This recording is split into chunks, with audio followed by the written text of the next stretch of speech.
¿por qué chingando me has dicho que estás enfermo, güey? Dijo, pues, ¿para qué te cuento? O sea, ya lo hablé con tu hermana, que es doctora, ¿no? Y me cuenta mi papá, me dice, mi abuelo murió de diabetes, mi papá murió de diabetes, yo no me quiero morir de diabetes. Me dijo, y tú chécate, güey. ¿Sabes lo vergonzoso que es decir a la gente, él es mi hijo? Y no me creen. Porque me dicen, chinga, pues él es Escamilla, usted es López.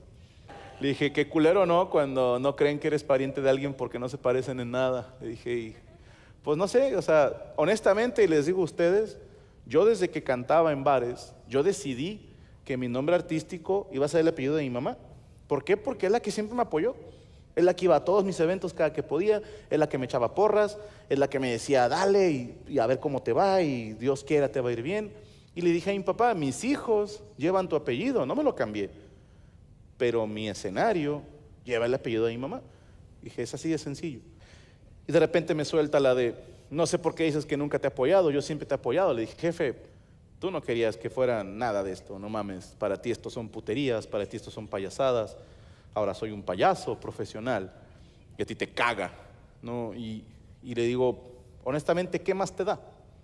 Honestamente no has estado, tengo desde los 16 años que me encargo yo solito de mí y la única que me ayuda es mi mamá. Tienes que aceptarlo o no, son tus opciones. Y me dice mi papá, pues no está bien, porque yo siempre he estado orgulloso de ti.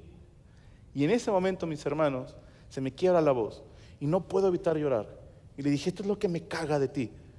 Le dije, toda mi vida esperé que me dijeras que estabas orgulloso de mí.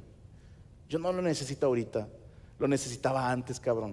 Le dije, ahorita, perdóname, pero tengo un chingo de gente que me puede alimentar el orgullo y el ego.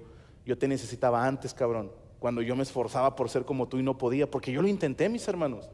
Le dije a mi papá, no sabes el horror que es ser tu hijo, porque yo no estaba a la altura y todo el mundo me decía, nada que ver con el papá. Dije, se siente de la chingada saber que a lo mejor no soy lo suficientemente hombre. Dije, toda mi vida sentí eso. Entonces, mi papá y mi mamá, que se habían separado, que se habían divorciado, ahora vivían los dos en mi casa, güey.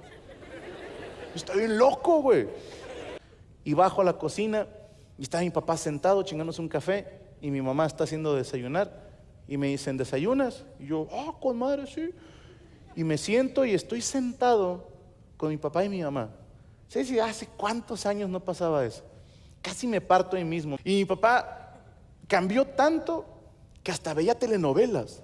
Empezamos a convivir más, le enseñé a prender el carbón. Tenemos una foto muy linda donde estamos mi papá, un servidor y Rodrigo prendiendo el carbón. Tomé foto y para mí dije esto, puta, pues yo aprendí a prender el carbón aquí en Monterrey, te voy a enseñar a ti. Y ahora mi papá era el encargado oficial de detener las servilletas y el aceite.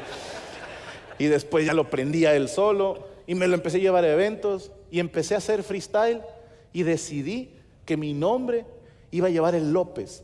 Y a mi papá le encantaba referirse a mí como Lobo López. Yo empecé con lo del freestyle como una mamada, ¿ok? Es algo que me gusta, nada más. Pero mi papá se emocionaba. Y precisamente aquí en Pabellón M hubo un evento donde me invitaron. Mi papá estuvo de público y cuando escuchó a la gente gritándome Lobo López, estaba tan contento. Le regalé una playera que me regalaron aquí en Pabellón M que dice Lobo López. Y mi papá ya no me decía Franco.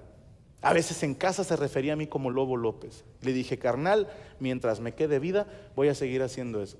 Voy a hacer más cosas que lleven el sello Lobo López. ¿Y sabes qué? Es una mamada, mis hermanos, porque muchos creen que es nada más mi fase de crisis existencial. Tal vez. No lo descarto. O sea, al chile, ¿qué quiere un señor de 40 años rapeando, güey? No mames. Si lo hiciera alguien más, yo me lo hago mierda en un monólogo, güey. ¡Claro! Pero como soy yo, digo, se puede. Pero dije, ¿sabes qué? Chinguen a su madre porque a mi papá le mamaba ese pedo y lo voy a seguir haciendo mientras pueda. Pasa el tiempo, mis hermanos, y mi papá me empieza a caer bien. Y empiezo a quitarme todas esas cosas. Y dije, oye, es otra persona. Mi papá cambió. Mi papá ahora payaseaba. Este próximo 25 de diciembre, mis hermanos, se va a subir un tirando bola que grabé con mi papá y mi mamá. Y mi papá se la pasó tirando chistes y madreadas. ¿Sabes lo que era para mí ver ahora a mi papá haciendo esas cosas? Dije, mi papá cambió un chingo. Y la estábamos llevando de puta madre hasta que un puto 24 de septiembre su corazón ya no pudo más y se me murió. Y se los juro, mis hermanos, fue como perderlo por tercera vez. Porque lo perdí cuando era niño, cuando supe que yo no era lo que él quería. Pasaron años, ahora me hice papá y puedo entender un chingo de cosas. Y perdoné a mi papá. Y hablé con él y lo volví a perder y se vino a vivir a Monterrey. Y yo le reclamaba cuando lo estábamos velando, ¿por qué te esperaste a llevarnos bien y te vuelves a ir? Y entendí lo que me dijo Gaby. Ahorita yo daría lo que fuera por volver a hablar con él. Por eso se los cuento, porque yo no sé con quién estén peleados mis hermanos, no me importa, pero se los digo de corazón, no sé con quién estés peleado, no vale la pena. Yo me aventé casi 20 años y no dejo de decirme todos los putos días que me costaba hablarle, juntarme con él otra vez. Y es fecha que me arrepiento. Y tenemos que entender a ser un poquito más tolerantes. Los jóvenes, si vive tu papá y tu mamá, deja de juzgarlos, deja de pensar que un día los vas a enfrentar y les vas a decir todas sus verdades. No lo hagas, te lo digo yo, se siente una mierda por dentro. Yo le reclamé a mi papá y no debía haberle reclamado una chingada. ¿Por qué? Porque después supe su historia. Después supe que mi papá lo educaron de otra manera que a mí. A mi papá, con todo respeto para mi abuelo, que en paz descanse, pero mi abuelo fue una mierda con mi papá. A mi papá le pegaban a diario. Y mi papá presenció cómo mi abuelo le pegaba a mi abuela. Mi papá vio cómo golpeaban a su mamá. Mi papá vio cómo se separó esa familia.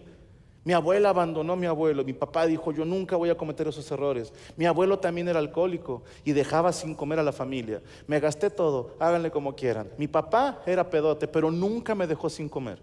Mi papá nunca nos dejó hacia la deriva. Él fue mucho mejor papá que su papá. Y yo me considero mucho mejor papá que mi papá. Pero de eso se trata, de ir mejorando. Yo espero que un día Rodrigo y Azul sean mucho mejores papás que yo. Porque eso es lo que hemos hecho todos los papás. Tuviste una vida de mierda, por favor, que mis hijos no la vivan. Y mi papá hizo todo lo que estaba a su alcance para que mi vida fuera un poquito mejor que la suya. Y yo todavía le reclamé.